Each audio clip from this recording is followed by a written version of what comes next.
Hey guys, good morning and welcome to our reading lesson for Tuesday. Today we're going to continue talking about nonfiction texts, and we're going to be specifically looking into biographies. As we have learned during our study of nonfiction, a biography is a story that's written about someone, and it talks about their life. And writers that write biographies write these biographies in order for you to learn something about someone. They want you to learn about someone's life. Typically, the writers who write these stories are writing about someone that they are interested in, someone that they think is important, someone that they are invested in.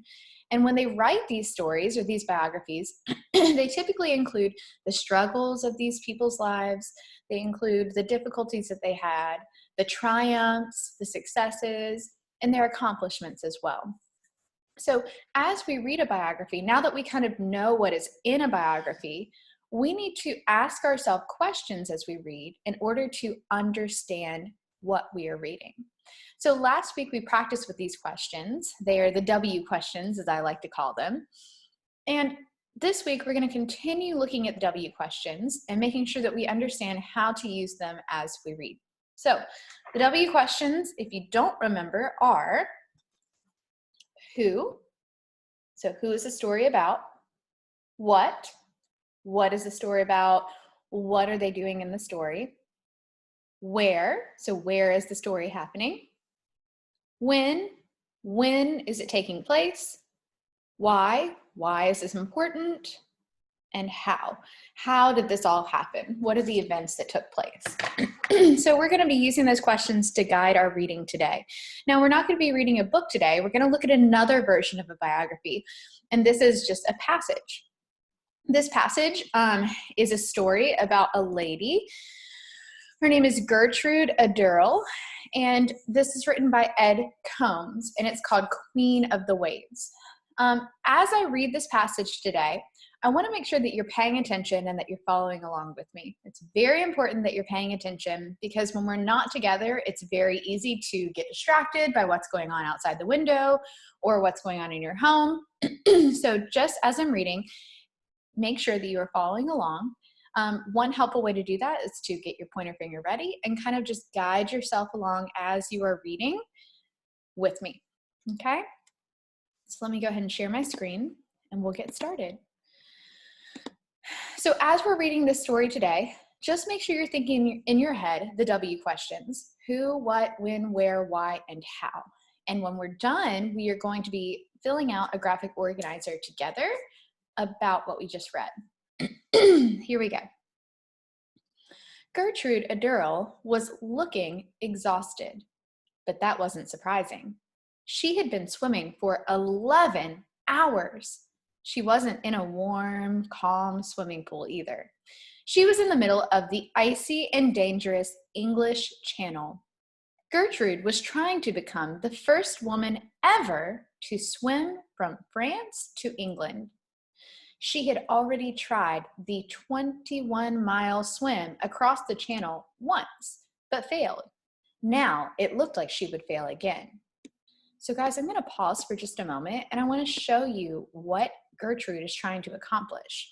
There's a map on your screen, and if you look, there is a yellow country right here called the United Kingdom.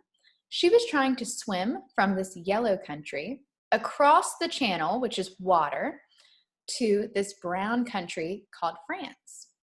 So it may not look like a very long way from the picture that we have here, but in actuality, this was 21 miles long.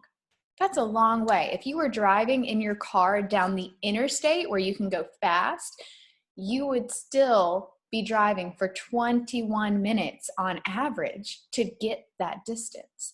So for you to swim it, it's just unimaginable. I can't believe that she wanted to do this and wanted to accomplish this in her life. It's very impressive. Gertie, you must come out, someone shouted from the tugboat. The tugboat was there to help if she got in trouble. But Gertrude didn't feel like she was in trouble. She raised her head above the waves. "What for?" she called out. Gertrude was not going to quit swimming until she got to England. Determination. Gertrude had always been determined. She was born in October 1906 in New York City. She learned to swim on the Jersey Shore. At age 15, she started training for races. Soon, she was setting records. In 1924, she went to the Summer Olympics. She won a gold medal and 2 bronze medals. Gertrude was disappointed that she didn't do better. So I want to pause right there. I'm hearing a time frame of when this story is happening. We've learned who it's about. We know what she's trying to do. But now I'm hearing when this is happening. And if you look at the picture right here, you can kind of assume, you can infer that this is not happening in modern days. Looking at the outfits that these people are wearing, looking at her bathing suit even, this isn't a bathing suit that we often see people wear these days. This is an old-fashioned bathing suit, an old-fashioned swim cap. Look at the goggles, they're huge. Rarely do we see goggles that big to swim with. And I see the men are wearing those caps. Those are kind of old-timey to me. The prints that they're wearing, the patterns that they're wearing, everything just looks older. And then one big indicator that this might have been happening a long time ago is that the picture is in black and white. Now, we can have black and white photos these days, of course, but this picture is in black and white because that's how their cameras worked back then. So if you look at the caption using that text feature, it actually gives us another hint. A crowd gathers to congratulate Gertrude on her successful swim across New York Bay in 1925. So we are living in the year 2020 right now, so 2020. And if you think about it, 1925 is almost 100 years ago. So Gertrude lived 1 century ago, or 100 years ago. So that's when the story is taking place. It is not during modern times. Later that same year, she tried to swim the English Channel. After 9 hours in the icy water, her trainer made her stop. He thought she had swallowed too much seawater. Gertrude disagreed. She fired him and hired a new trainer. Success at last. The next year, she tried again. She spent weeks training in France. This time, she was ready and determined to swim the 21 miles across the channel. Early on August 6, 1926, Gertrude dove into the English Channel at Cap Grisnez, France. The 19-year-old swam for hours in the icy gray water. Her trainer worried about her safety. Her friends begged her to quit, but her father and sister cheered her on.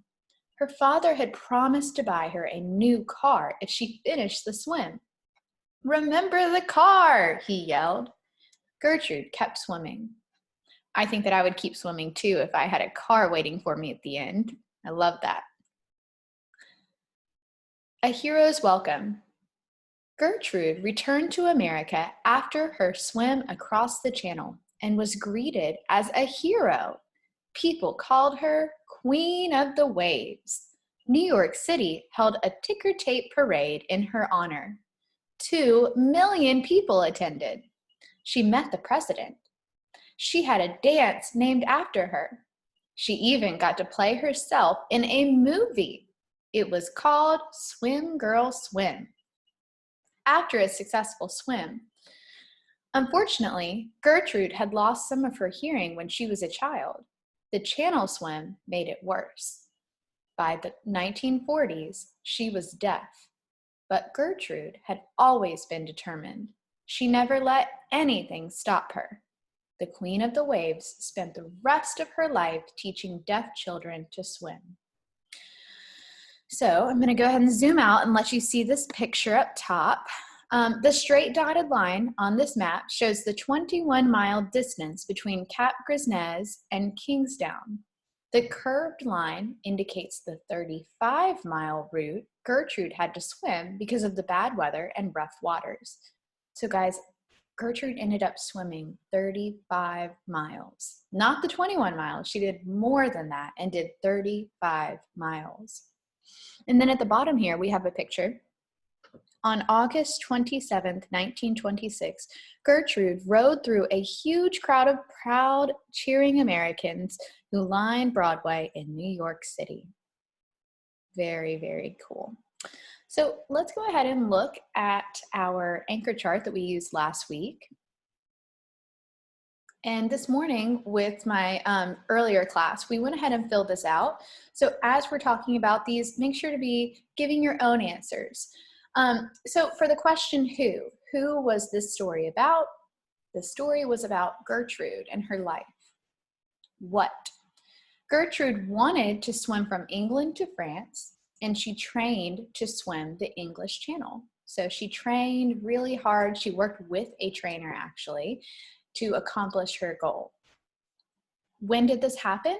Well, we decided that this happened in the early 1900s, about 100 years ago.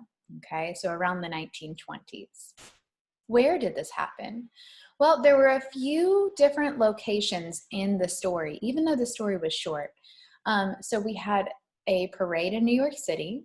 She swam from France to England. So there were 3 main locations that we talked about. Why? Why did she do this? Why is this important? Well, it was her dream. And we also talked about how her dad was kind of giving her some reasons to accomplish this as well, because he was supporting her, number 1, but number 2, he said he would buy her a car if she could accomplish her goal. So the main reason, though, is that this was Gertrude's dream, and she just wanted to accomplish it. It's something she had worked hard in order to achieve. How did she do this? Well, she trained with a trainer, and she was motivated by her dad and her sister's support. And she also was an Olympic medalist, so she trained for the Olympics, so that training also helped her to accomplish this goal. So after we read this story, we were able to answer who, what, when, where, why, and how. And being able to answer those questions is very helpful because now we can better understand what we read and better understand the story. And we can also explain it to other people that have never heard this story before. So as you're reading nonfiction, especially biographies, make sure that you're asking yourself in your head these questions. You're saying, who is the story about? What is the story about? Where is it taking place? When is this happening?